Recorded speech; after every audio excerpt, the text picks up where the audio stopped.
السلام علیکم، کیسے ہیں آپ سب؟ امید ہے آپ سب خیریت سے ہوں گے۔ ایپیسوڈ نمبر 6 پیرے کیمل کے اسٹارٹ کرتے ہیں۔ اس نے پورے لفافے کو گرائنڈر میں خالی کر دیا اور پھر اسے بند کر کے چلا دیا۔ خانسامہ اسی وقت اندر آیا۔ چھوٹے صاحب لائیں، میں آپ کی مدد کر دوں۔ وہ اس کی طرف بڑھا مگر اس نے ہاتھ کے اشارے سے اسے روک دیا۔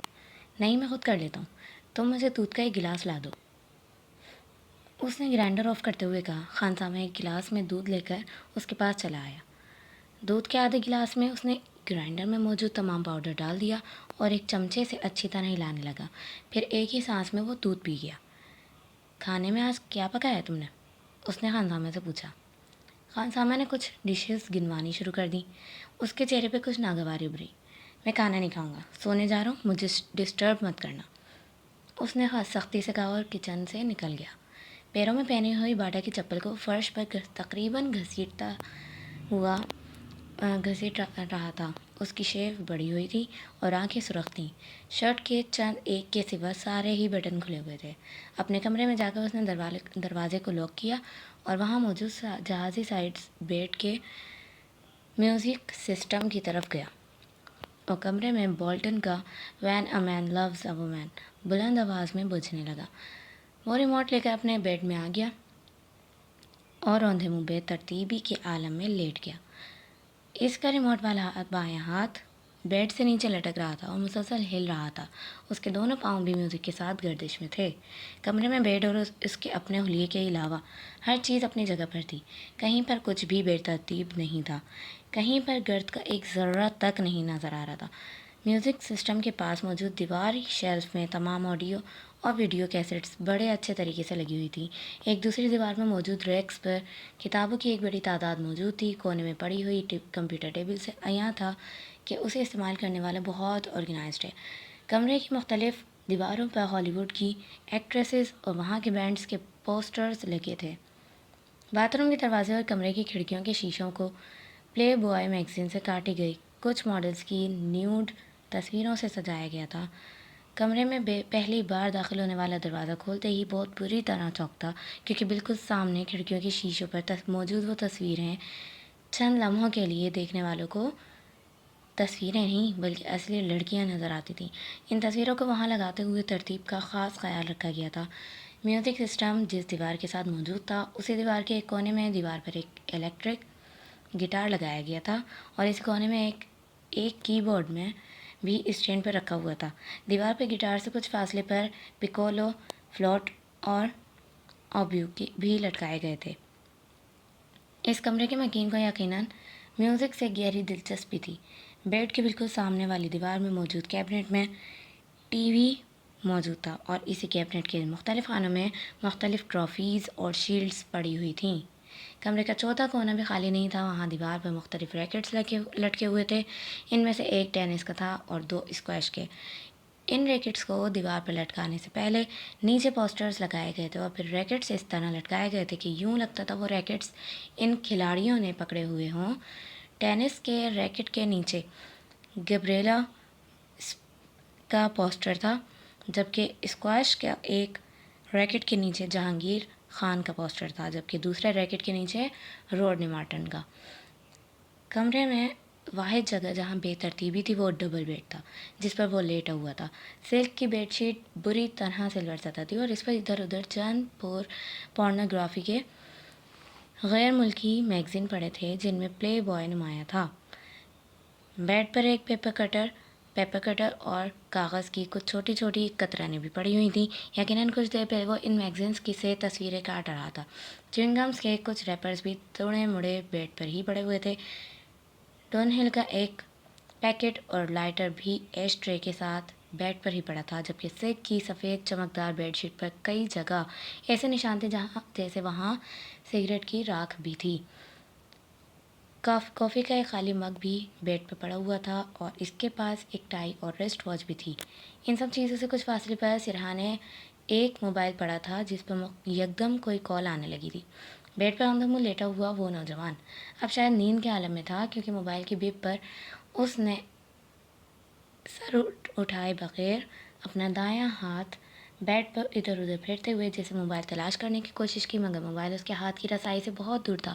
اس پر مسلسل کال آ رہی تھی۔ کچھ دیر اسی طرح ادھر ادھر ہاتھ پھیرنے کے بعد اس کا ہاتھ ساخت ہو گیا۔ شاید وہ اب واقعی ہی سو چکا تھا، کیونکہ اس کے ترکتے پیر رک چکے تھے۔ موبائل پر اب بھی کال آ رہی تھی۔ بیڈ سے باہر نکلے ہوئے اس کے بائیں ہاتھ میں پکڑا ہوا ریموٹ ایک دم اس کی گرفت سے نکل کر نیچے کارپیٹ پہ گر پڑا۔ مائیکل بولٹن کی آواز ابھی بھی کمرے میں گونج رہی تھی، "When a man loves a woman"۔ پھر ایک دم کمرے کے دروازے پر کسی نے دستک دی، اور پھر دستک کی یہ آواز بڑھتی ہی گئی۔ موبائل کی کال ختم ہو چکی تھی۔ دروازے پر دستک دینے والے ہاتھ بڑھتے گئے اور وہ بیڈ پر اون دے۔ "Don't tell me ماما، کیا تم واقعی انگیجڈ ہو؟" زینب کو جویریہ کے انکشاف پر جیسے کرنٹ لگا۔ امامہ نے ملامتی نظروں سے جویریہ کو دیکھا، جو پہلے ہی معذرت خواہانہ انداز میں اسے دیکھ رہی تھی۔ "اسے نہیں، مجھے دیکھ کر بتاؤ، کیا تم واقعی انگیجڈ ہو؟" زینب نے اس بارے سے جھڑکتے ہوئے کہا۔ "ہاں، مگر یہ اس قدر غیر معمولی اور حیرت انگیز واقعہ تو نہیں ہے کہ تم اس پر اس طرح ریئیکٹ کرو"۔ امامہ نے بڑی رسانیت سے کہا۔ وہ سب لائبریری میں بیٹھی ہوئی تھیں اور اپنی طرف سے حتی المقدور سرگوشیوں میں باتیں کر رہی تھیں۔ "مگر تمہیں ہمیں بتانا تو چاہیے تھا، آخر راز میں رکھنے کی کیا ضرورت تھی؟" اس بار رابعہ نے کہا۔ "راز میں نے تو نہیں رکھا، بس یہ کوئی اتنا اہم واقعہ نہیں تھا کہ تمہیں بتا دیا، اور پھر تم لوگوں سے میری دوستی تو اب ہوئی ہے، جبکہ اس منگنی کو کئی سال گزر چکے ہیں"۔ امامہ نے وضاحت کرتے ہوئے کہا۔ "کئی سال سے کیا مراد ہے تمہاری؟" "میرا مطلب ہے 2-3 سال"۔ "پھر بھی امامہ، بتانا تو چاہیے تھا تمہیں"۔ زینب کا اعتراض ابھی بھی اپنی جگہ قائم تھا۔ امامہ نے مسکراتے ہوئے زینب کو دیکھا۔ اب کروں گی تو اور کسی کو بتاؤں یا نہ بتاؤں، تمہیں ضرور بتاؤں گی"۔ "Very funny". زینب نے اسے گھورتے ہوئے کہا۔ "اور کچھ نہیں تو تم ہمیں کوئی تصویر وغیرہ ہی لا کر دکھا دو موصوف کی۔ ہے کون؟ نام کیا ہے؟ کیا کرتا ہے؟" رابعہ ہمیشہ کی طرح ایک ہی سانس میں سوال در سوال کر ڈالے۔ "فرسٹ کزن ہے، اسجد نام ہے"۔ امامہ نے رک کر سوچتے ہوئے کہا۔ "MBA کیا ہے اس نے، اور بزنس کرتا ہے؟ شکل و صورت کیسی ہے؟" اس بار زینب نے پوچھا۔ امامہ نے غور سے اس کے چہرے کو دیکھا۔ "ٹھیک ہے"۔ "ٹھیک ہے"؟ میں تم سے پوچھ رہی ہوں، لمبا ہے، ڈارک ہے، ہینڈسم ہے؟ اس بار امامہ مسکراتے ہوئے کچھ کہے بغیر زینب کو دیکھتی رہی۔ امامہ نے اپنی پسند سے یہ منگنی کی ہے، وہ اچھا خاصا گڈ لکنگ ہے۔ جویریہ نے اس بار امامہ کی طرف سے جواب دیتے ہوئے کہا۔ "ہاں، ہمیں اندازہ کر لینا چاہیے تھا، آخر وہ امامہ کا فرسٹ کزن ہے"۔ "اب امامہ، تمہارا اگلا کام یہ ہے کہ تم ہمیں اس کی تصویر لا کر دکھاؤ"۔ زینب نے کہا۔ "نہیں، اس سے پہلے کا ضروری کام یہ ہے کہ تم ہمیں کچھ کھلانے پلانے لے چلو"۔ رابعہ نے مداخلت کرتے ہوئے کہا۔ "فی الحال تو یہاں سے چلیں، ہاسٹل جانا ہے مجھے"۔ امامہ ایک دم اٹھ کھڑی ہوئی تو وہ بھی اٹھ گئیں۔ "ویسے جویریہ، تم نے یہ بات پہلے کیوں نہیں بتائی؟" ساتھ چلتے ہوئے زینب نے جویریہ سے پوچھا۔ "بھائی، امامہ نہیں چاہتی تھی، اس لیے میں نے کبھی اس موضوع پہ بات نہیں کی"۔ جویریہ نے معذرت خواہانہ انداز میں کہا۔ امامہ نے مڑ کر ایک بار پھر جویریہ کو گھورا۔ اس کی نظروں میں تنبیہ تھی۔ "امامہ، کیوں نہیں چاہتی تھی وہ؟ میری منگنی ہوئی ہوتی تو میں تو شور مچاتی ہر جگہ، وہ بھی اس صورت میں جب یہ میری اپنی مرضی سے ہوتی"۔ زینب نے بلند آواز میں کہا۔ امامہ نے اس بار کسی رد عمل کا اظہار نہیں کیا۔ "آپ کا بیٹا آبادی کے اس 2 سے 5% حصے میں شامل ہے جو 150 سے زیادہ IQ لیول کا رکھتے ہیں۔ اس IQ لیول کے ساتھ جو کچھ وہ کر رہا ہے وہ غیر معمولی صحیح مگر غیر متوقع نہیں ہے۔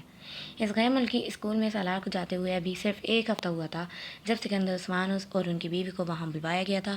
اسکول کے سائیکولوجسٹ نے انہیں سالار سکندر کے مختلف IQ ٹیسٹ کے بارے میں بتایا تھا، جس میں اس کی پرفارمنس نے اس کے ٹیچرز اور سائیکولوجسٹ کو حیران کر دیا تھا۔ اس اسکول میں وہ 150 کا IQ لیول والا پہلا اور واحد بچہ تھا، اور چند ہی دنوں میں وہ وہاں سب کی توجہ کا مرکز بن گیا تھا۔ سکندر عثمان اور ان کی بیوی سے ملاقات کے دوران سائیکولوجسٹ کو اس کے بچپن کے بارے میں کچھ اور کھوج لگانے کا موقع ملا۔